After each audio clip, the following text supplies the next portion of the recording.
J'ai décidé de revenir aujourd'hui pour vous expliquer la suite de ce qui s'est passé après ma vidéo sur mon questionnement sur l'hypersensibilité, la surdouance et Asperger. Bon alors, je ne reviendrai pas sur l'hypersensibilité parce que ça c'est une chose dont je suis sûr et certain et donc il n'y a pas d'histoire de diagnostic. Par contre, je vais revenir sur le reste, la surdouance et Asperger. Donc, bien évidemment, c'est un questionnement. Donc, je vais faire cette vidéo en 3 parties. La première partie, je vais revenir sur la précédente vidéo. Deuxième partie, je vais vous dire pourquoi j'ai annulé les rendez-vous que je devais avoir. Et troisièmement, je vais vous expliquer comment je suis passé de la vidéo d'il y a 2 mois, est-ce que je suis aspi surdoué, à j'en ai plus rien à faire maintenant. Et qu'est-ce que j'ai mis en place? Qu'est-ce qui s'est passé?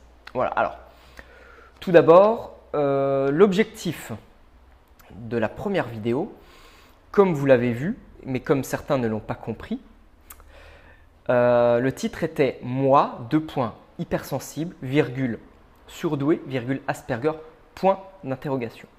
Donc pour ceux qui savent lire et comprendre surtout, le point d'interrogation ne signifie à aucun moment que j'affirme être ci ou ça ou ceci ou cela. Non, le point d'interrogation signifie l'interrogation.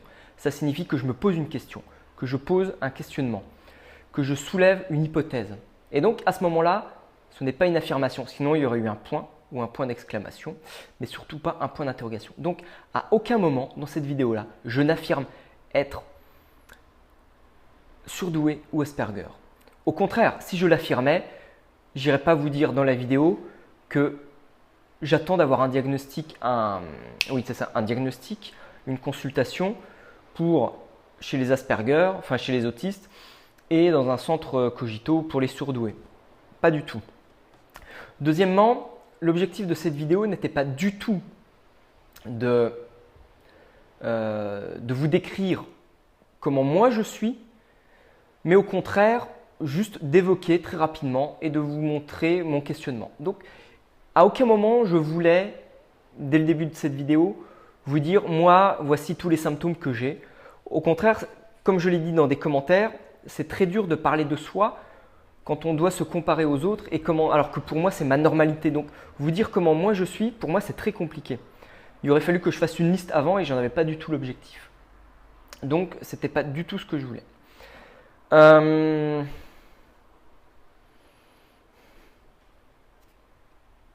Deuxièmement, alors, pourquoi est-ce que j'ai annulé les rendez-vous chez les surdoués et au centre d'Asperger?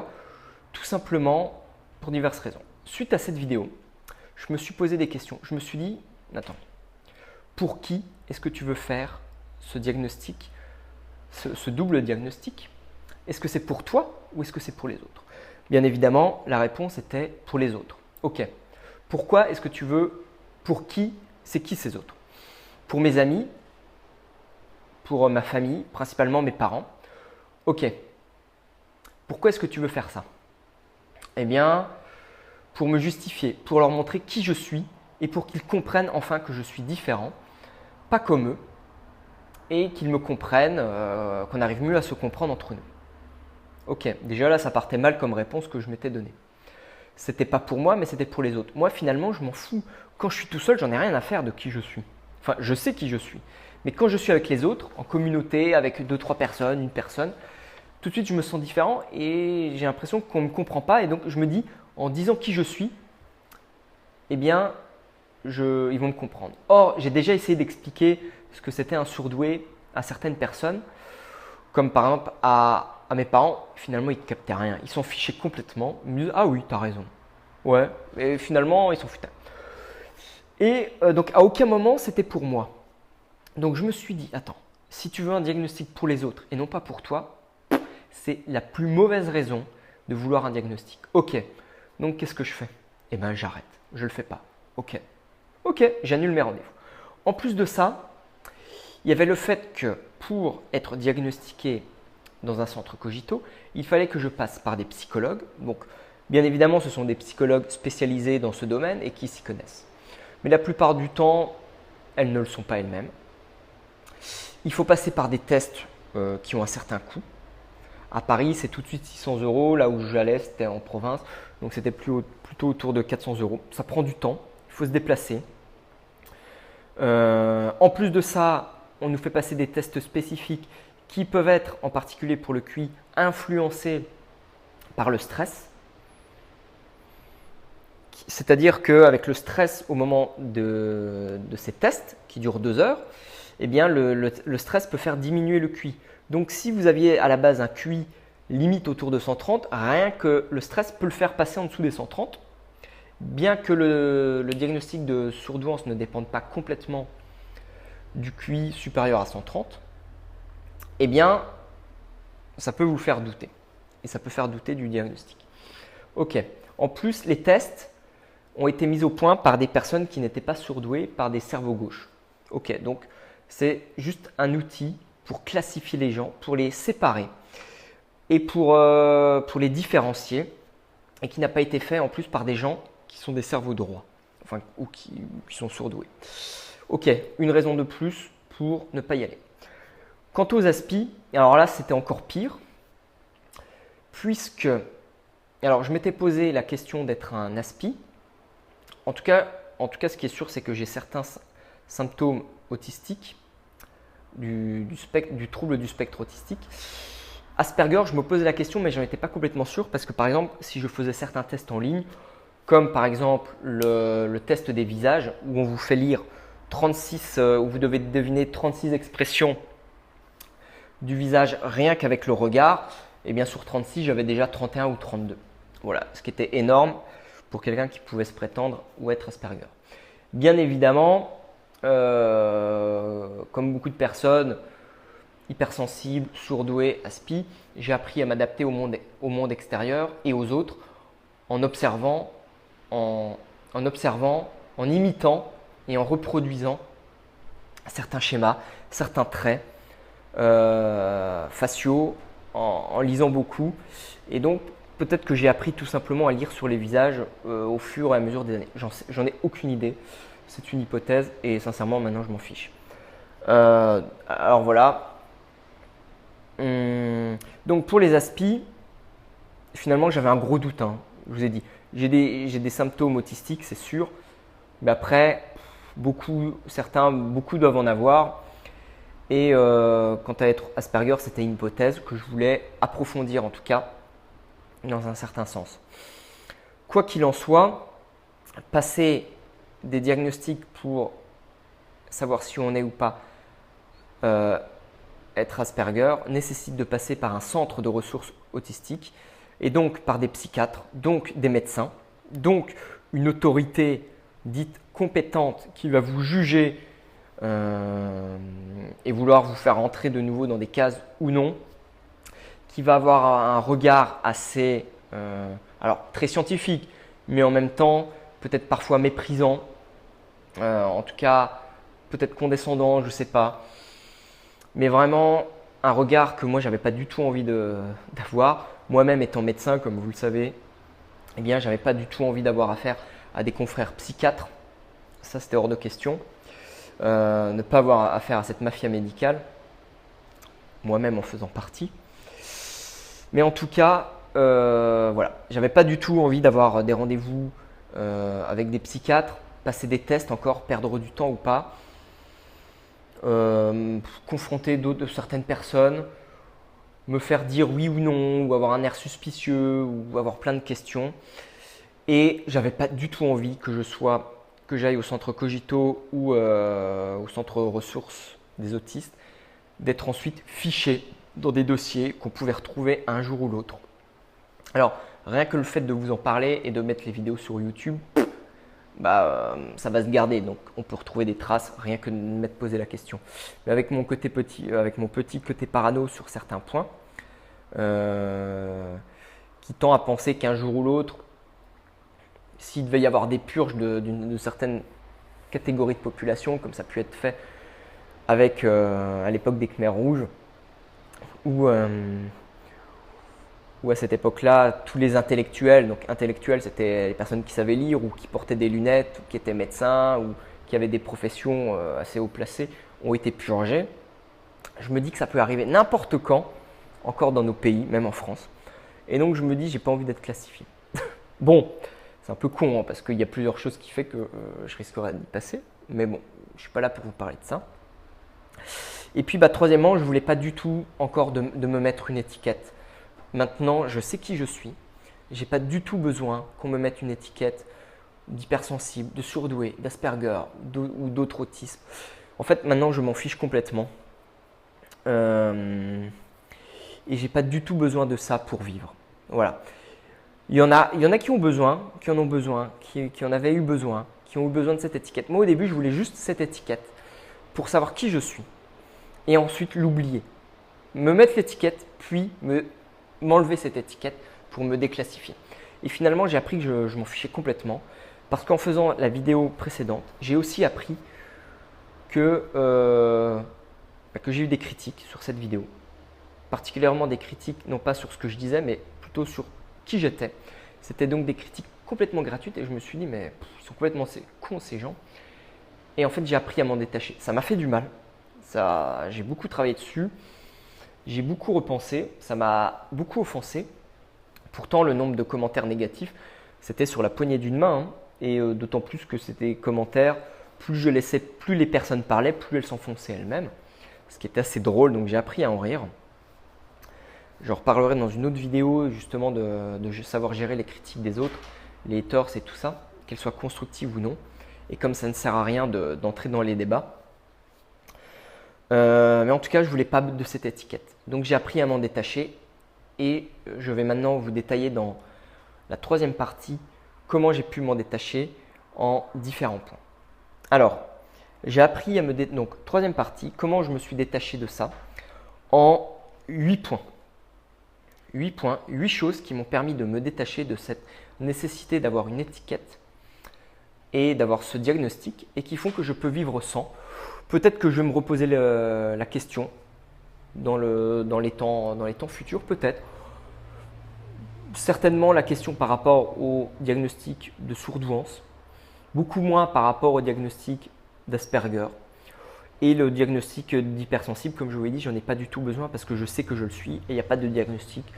Ça se retrouve par des symptômes et ça explique tout ce que j'ai pu vivre. Bien que la surdouance pourrait l'expliquer aussi, mais j'en ai plus besoin et je n'ai jamais eu besoin de faire partie d'un groupe et même si à un moment donné j'ai voulu faire partie d'un groupe des surdoués et ou des Asperger, je m'aperçois que pour avoir traîné un petit peu sur les forums sans m'inscrire, sans discuter, en lisant une ou deux pages, un ou deux titres, je m'aperçois que je n'en ai pas du tout besoin et ni du tout l'envie, quoi. Donc, ces 8 points. Le premier point, alors, je vous redis, troisième partie, comment est-ce que en l'espace de 2 mois, entre ma vidéo de est-ce que je suis hypersensible, Asperger, surdoué, je suis passé de cette nécessité d'avoir un diagnostic à je m'en fiche, je n'ai plus besoin. Eh bien, premier point, c'est que j'ai été revoir la vidéo de mon ami Fabien sur sa page Hypersensible et heureux, où il expliquait comment le besoin de se mettre une étiquette, quelle qu'elle soit, nous ralentissait et nous faisait perdre notre temps. Donc, je l'ai regardé une deuxième fois parce que je l'avais déjà vu, mais je l'avais oublié. Et rien que ça m'a fait un énorme poids. J'en ai un peu reparlé avec lui et ça m'a énormément aidé. On a retravaillé ensemble sur certains points. Deuxièmement, rien que le fait d'avoir fait cette vidéo a été en fait une sorte de thérapie. Rien que d'en parler, ça m'a libéré. Je n'ai pas été très précis, mais rien que ça, de l'avoir faite et de l'avoir postée sans attendre des commentaires, sans attendre un oui ou d'un non des gens qui pouvaient la regarder, eh bien, ça m'a libéré. Troisièmement, j'ai redéfini mes objectifs de vie à long terme et surtout à moyen terme. Pour l'instant, à 6 mois, 1 an, j'ai revu mes objectifs qui sont principalement des objectifs physiques, sportifs et mentaux, spirituels. Et ça m'a énormément aidé. Quatrièmement, j'ai refait une chose que j'avais stoppée il y a quelques années et que toutes les personnes anxieuses ne devraient surtout pas arrêter et devraient surtout commencer, une bonne fois pour toutes, c'est de reprendre du magnésium. Mais un bon magnésium, alors ça je pourrais vous en parler dans une autre vidéo, parce que c'est un long sujet. Et c'est-à-dire que j'ai repris du magnésium en gélule, un bon magnésium qui est bien absorbé, un magnésium de 3e génération, je crois que c'est un citrate de magnésium, avec de la taurine, un acide aminé et de la vitamine B6, qui permet une meilleure absorption et qui, très rapidement, à l'espace de 10 jours, et avec des fortes doses au départ, permet de rediminuer le niveau d'anxiété et de permettre à la base un bon fonctionnement de vos cellules et une bonne communication entre toutes vos cellules, permettant un bon échange des différentes informations entre toutes vos cellules. Donc ça joue principalement un rôle au niveau du cerveau et de la communication nerveuse dans toutes les cellules de votre corps. Et ça, vraiment, donc ça fait à peu près, là ça fait 2 mois que j'en reprends à des doses assez fortes, de 600 mg de magnésium élément par jour. Je les prends en une fois le matin et ça va énormément bien. J'en avais pris en 2012 pendant quelques mois et j'avais stoppé et je ne m'étais pas du tout aperçu comme le stress était revenu. Et puis après on oublie. Mais là, ça va super bien. Donc ça c'était le point 4. 5e point, j'ai appris à me détacher complètement de ce que pensent les autres de moi. Enfin, complètement. En partie, hein. Je ne vais pas vous dire que je m'en fiche complètement, puisque les avis négatifs, j'ai eu des avis négatifs sur la vidéo, des avis négatifs constructifs. Donc, on va dire que c'est des avis négatifs, moite-moite, quoi. Ni bon, ni bien. Ni bon, ni mauvais, pardon. Et des avis négatifs, où il y avait des explications qui pouvaient paraître constructifs, mais qui ne l'étaient pas du tout. Et j'ai eu des insultes, donc ça je supprime directement, bien évidemment, puisque je ne sais pas que ça va faire. Donc j'ai appris à me détacher de ce regard des autres, du jugement des autres, et à me foutre complètement des critiques. Et comme je vous en parlerai dans la prochaine vidéo sur les critiques des autres, les critiques que les autres vous font ne parlent pas de vous, mais parlent des autres. Voilà. Pensez-y, on y reviendra dans la prochaine vidéo. Voilà, donc se détacher du regard des autres, bien évidemment avec tous les points que j'ai fait avant, les 4 points que j'ai énumérés avant, ça m'y a bien aidé. 6e point, je me suis remis à avoir une activité physique régulière. Donc quand je dis régulière, c'est quotidienne. 3 à 4 fois par jour, je refais de la musculation au poids du corps et avec des élastiques. Et tous les jours, donc 7 jours sur 7, je me fais des automassages. Donc je me masse tous les muscles. Je masse les points douloureux dans mes muscles, qu'on appelle trigger point, mais ça je vous en reparlerai aussi une autre fois. Je fais des respirations plusieurs fois par jour. Je me masse également le diaphragme, la cohérence cardiaque. Je complète par le yoga que je fais depuis un moment aussi, mais qui doit faire vraiment effet maintenant. De plus, il y a la méditation qui commence à faire effet maintenant. Il y a toujours mes activités positives de visualisation et d'affirmation positive tous les jours, donc de visualisation du mois que je veux être dans X mois, dans X années. Le fait de d'écrire tous les jours ma gratitude, ça m'aide aussi. Ça me conforte dans mon cheminement positif. Donc cette activité physique, vraiment, d'aller nager aussi, d'aller me baigner tous les jours, enfin ou dès que je peux. 7e, ce sont mes changements alimentaires, qui commencent enfin à faire effet. On y reviendra plus tard. Et puis en 8, alors petit bonus, puisque ça c'est vraiment quelque chose qui date d'il y a 3 semaines maintenant, mais qui m'a vraiment modifié au niveau du mental. Je sens vraiment la différence. Et au niveau physique, c'est que je porte une gouttière qu'on appelle un activateur dentaire, que je porte maintenant toutes les nuits et que je fais 2 fois 15 minutes la journée avec des exercices de mâchouiller qui repose sur la dentosophie. Et ça, on y reviendra parce que c'est vraiment très intéressant. Ça consiste à comprendre le fonctionnement et le lien entre le positionnement de vos dents, de vos mâchoires, de de comment vous mastiquez et l'influence que ça a sur bien évidemment tous les mots physiques, sur votre caractère, sur votre façon de penser, d'agir, de parler, de tout. Et ça, j'ai découvert ça il y a quelques mois. J'ai lu un livre dessus.